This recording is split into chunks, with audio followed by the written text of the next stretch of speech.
As you can see, there's 3 bolts that he's removing to take out the base of the airbox. We will no longer be using the airbox anymore. And he's going to take the screw clamp out at the base of the intake hose.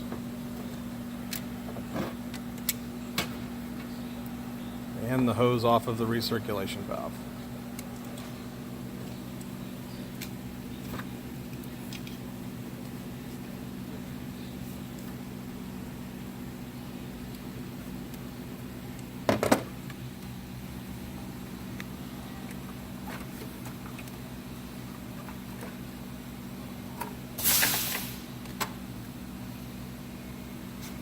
Alright, as you can see, he's already pre-gotten the intake ready to go with the provided insulation on the outside. It does have a sharp edge, so that way you don't cut yourself, and it also protects the paint around. And this is very simple.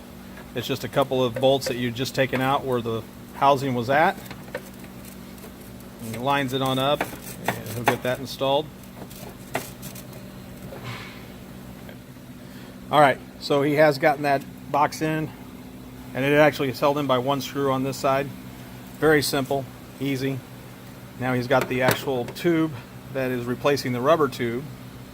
There is a outlet hole that is on that tube that does not come with a cover on it. It's a little black piece that is located right here that we just went and got a couple of rubber foot covers that go on the bottom of chairs, and they're the 1-inch size, and it fits perfectly in there.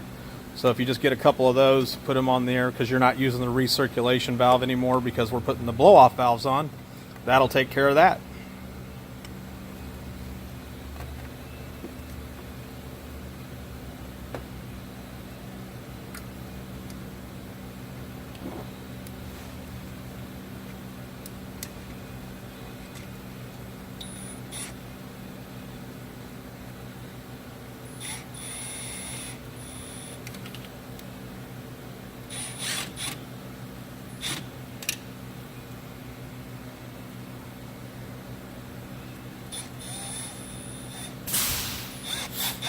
And this air induction system was pretty simple to install.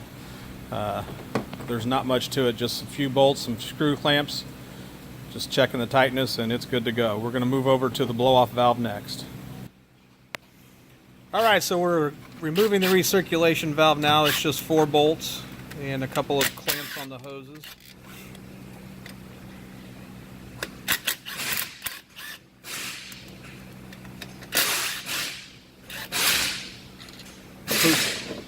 Just like that. Now they do send you some mounting brackets to go with these blow-off valves, and you'll install those first, and then you'll have the blow-off valve next.